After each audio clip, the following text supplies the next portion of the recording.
Hello and welcome to National Focus for Thursday, September 12, 2024. I am Julian Morris. In the headlines, direct flights from New York into Douglas Charles Airport now possible. Marigot Hospital celebrates 1 year of service, and the first female Kalinago chief sworn in. The details of the headline stories and more when we return.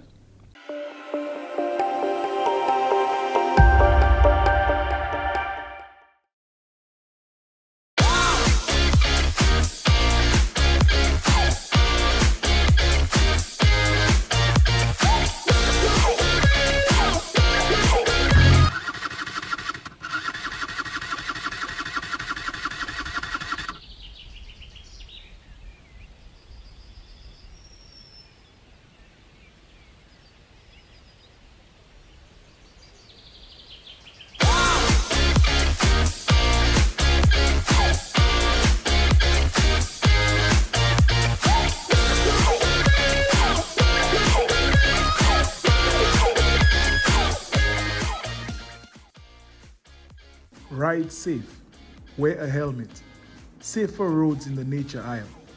This message was brought to you by the government of the Commonwealth of Dominica. Welcome back.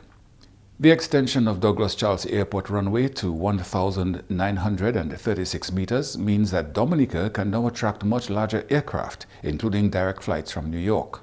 This is due to the completion of two important interventions, the grooving and extension of the runway. Grooving the runway provides channels for water to escape, helping eliminate standing water and restoring tire friction on wet pavement. The extension of our runway to 1,936 meters is not just an improvement, it's an achievement.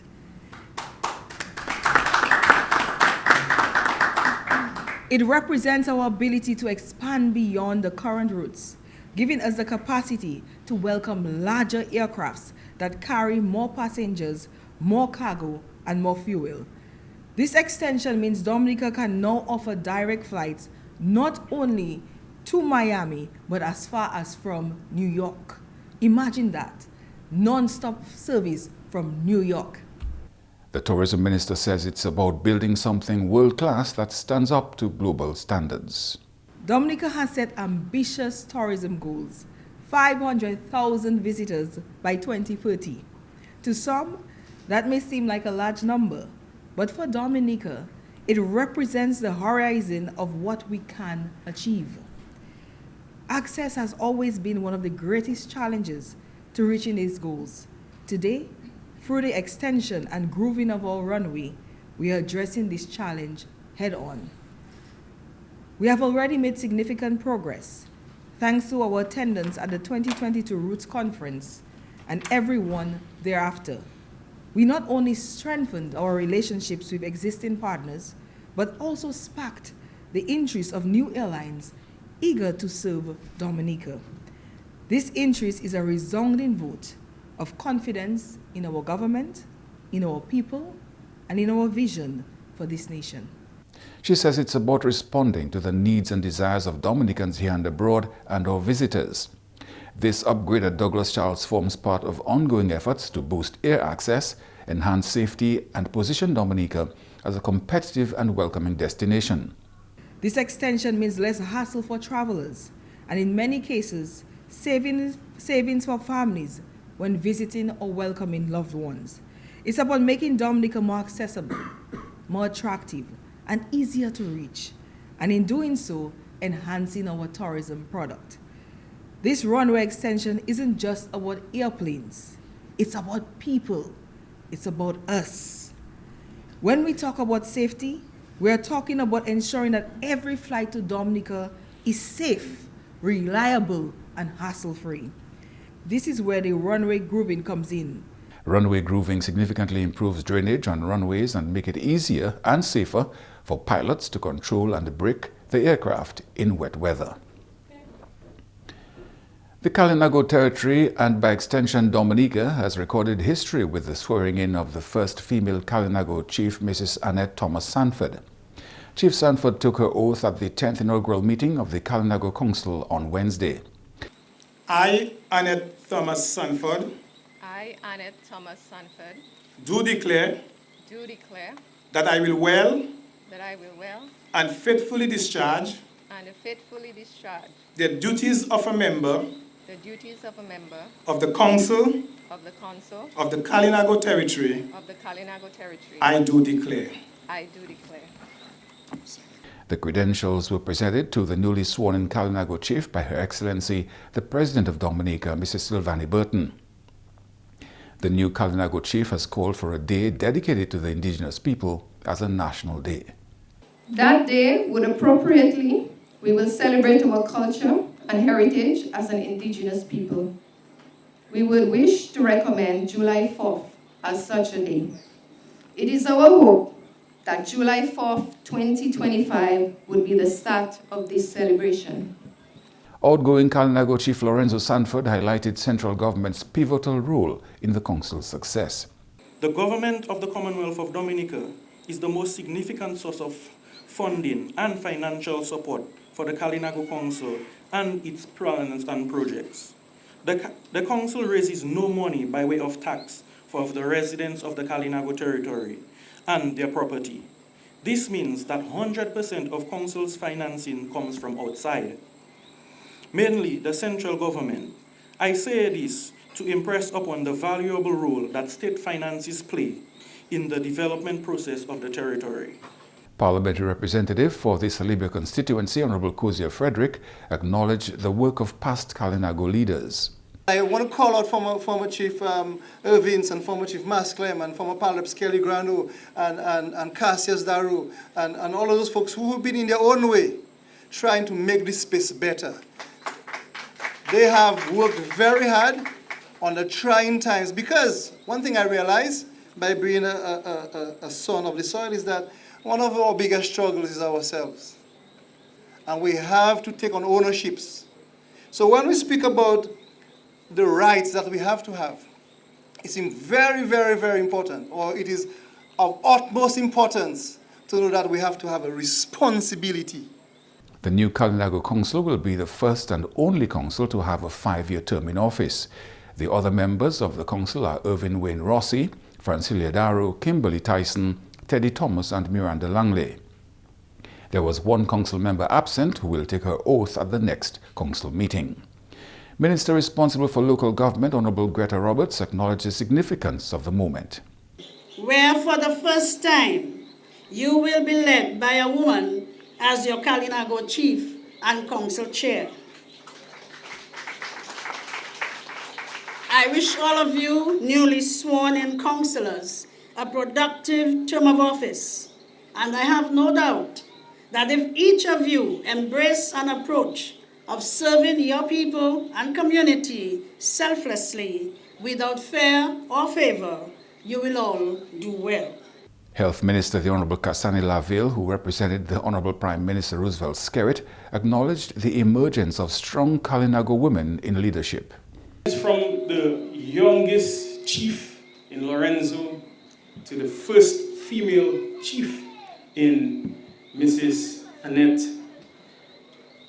I believe this is another wonderful example of the strides that we are making as a people towards greater inclusivity as a people, towards greater gender inclusivity also as people in Dominica. And this is something that we should absolutely celebrate.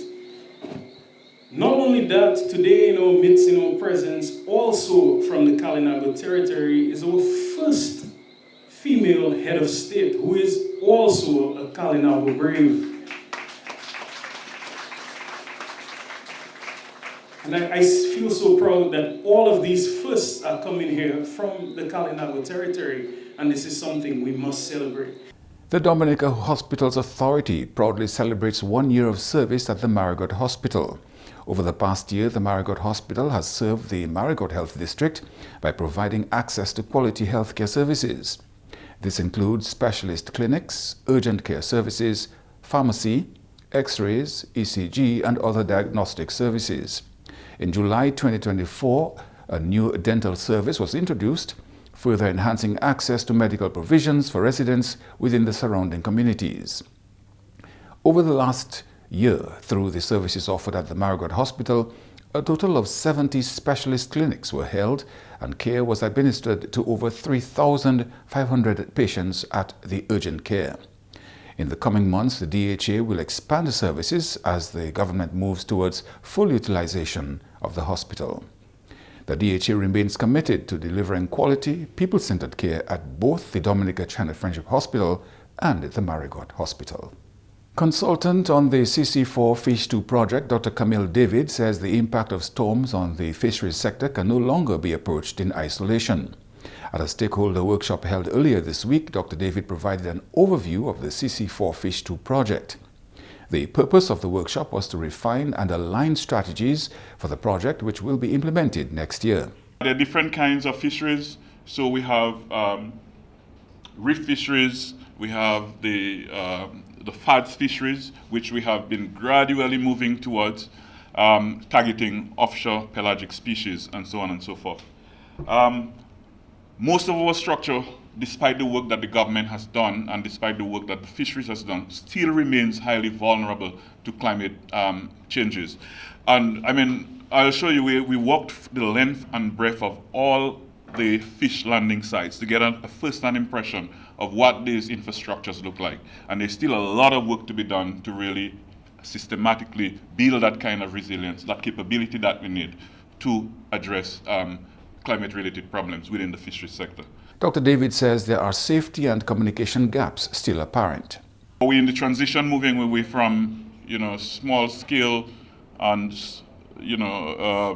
traditional practices into infusing more technology to deal with the vagaries of climate change. There's a lot of potential for technological innovation and shifts into using technologies to really improve on our response early warning systems, digital applications to equip the fishermen with the necessary skills to fight against climate change. And there is also still service and support gaps that are still apparent, limited availability of services in some of our key infrastructures, landing sites. But this is a work in progress, and we are hoping that this project will address a lot of these issues.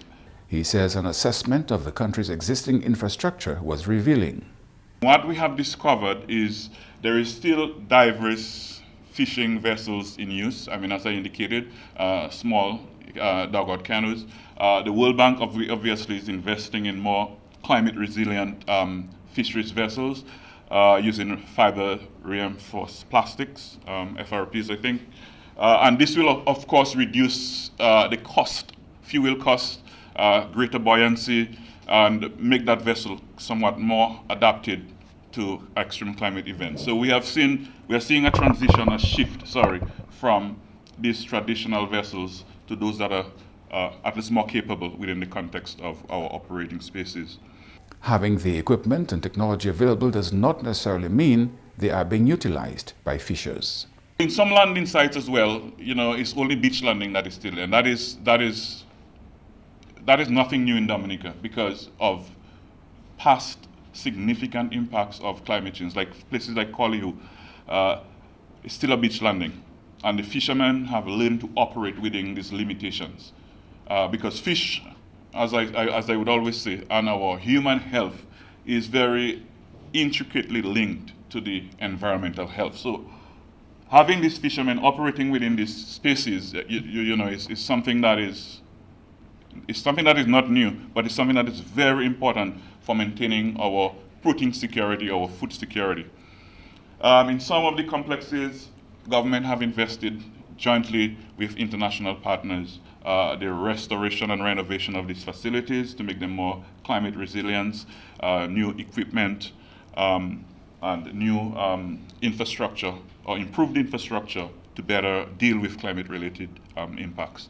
You are watching National Focus. More when we return.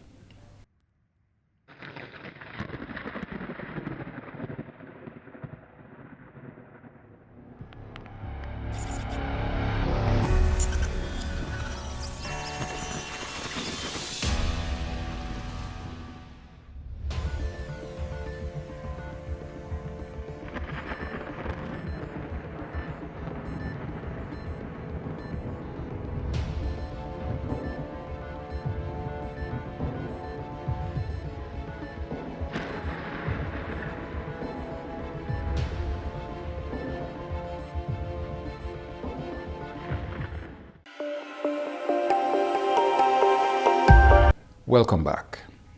National epidemiologist Dr. Shaladin Ahmed has cautioned that due to the rainy season, increased mosquito activity is likely.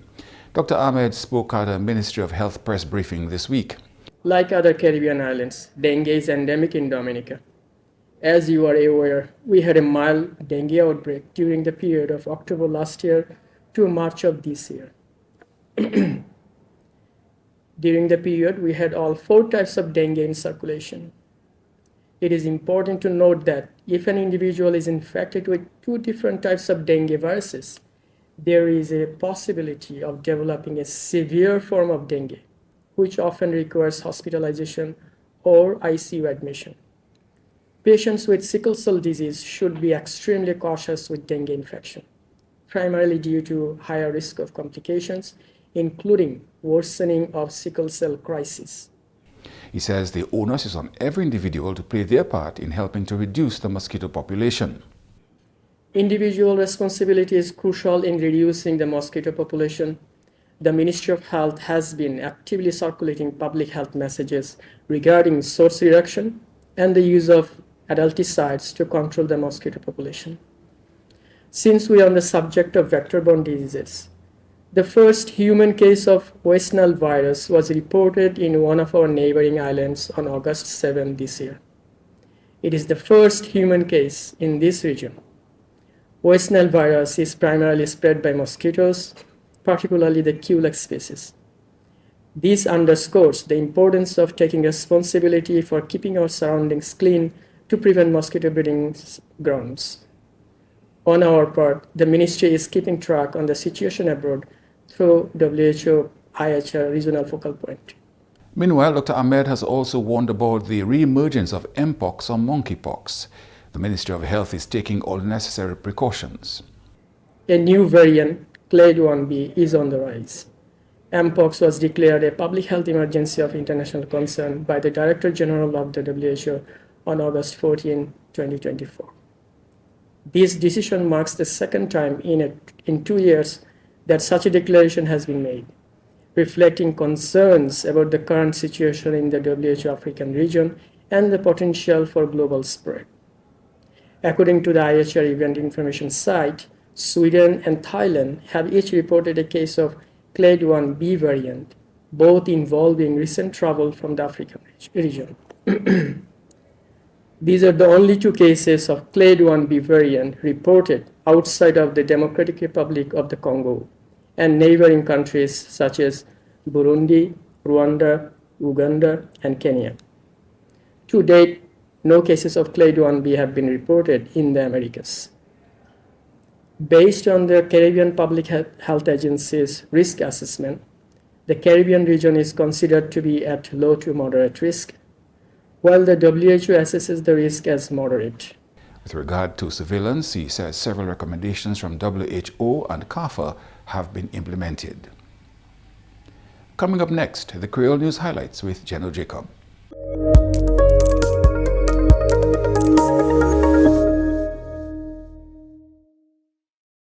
Bienvenue à ce nouvel en créole, nom monsieur Jenno Jacob. Chef officier exécutif, autorité découverte Dominique, Mava Williams dit, nous ne pouvons remercier le gouvernement Dominique pour le développement en industrie tourisme. Il a parlé à un symposium autorité pour découverte Dominique. Symposium là fini aujourd'hui. Il prend place en Goodwill Parish Hall. Ministre touriste qui a fait préparation pour saison touriste 2004 pour 2125. Pour remercier le gouvernement là pour voir l'importance là en fait toute bagaille primaire ba nous en dans industrie.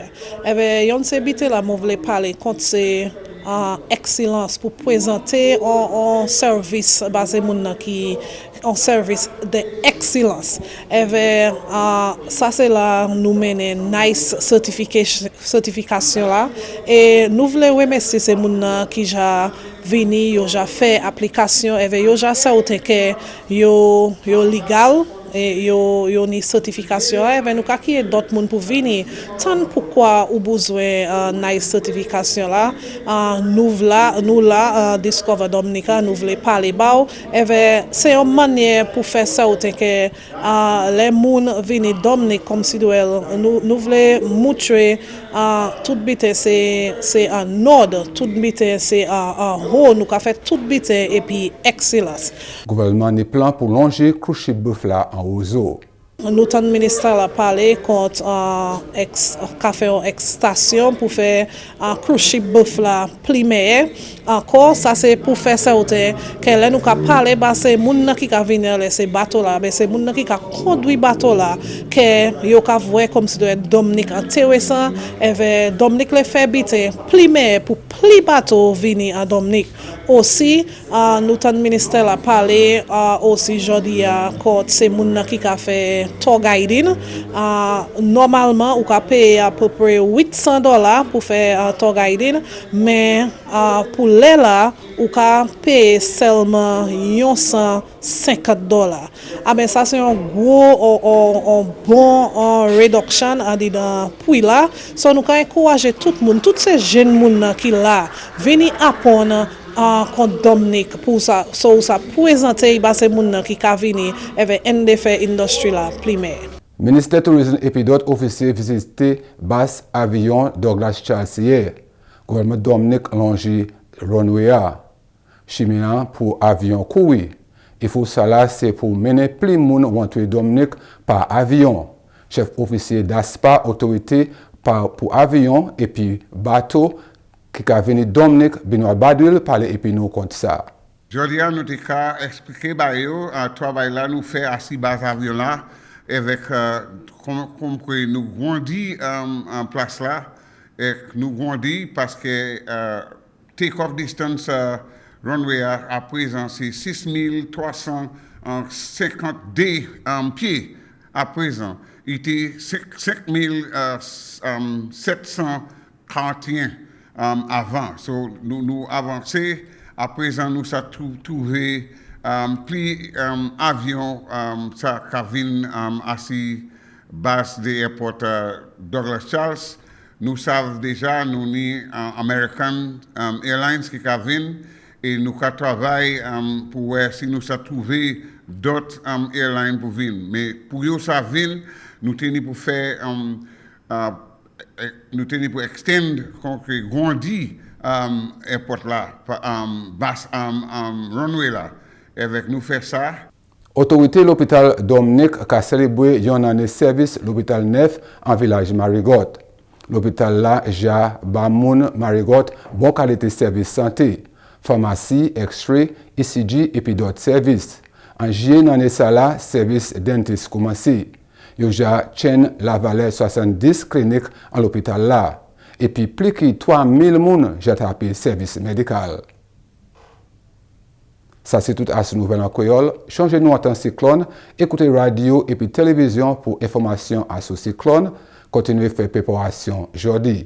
Non, Monsieur General Jacob, au revoir. Thank you, General. And now for today's weather advisory. Moisture and instability are expected to continue affecting the area as a tropical wave approaches. Partly cloudy to cloudy skies with scattered showers and the possibility of isolated thunderstorms are likely. Seas are anticipated to remain slight to moderate with wave heights reaching up to 5 feet over the next few days. The National Hurricane Center has issued advisories on Tropical Depression 7, located in the far eastern Atlantic. This system is expected to remain over water and does not pose any direct threat to Dominica at this time.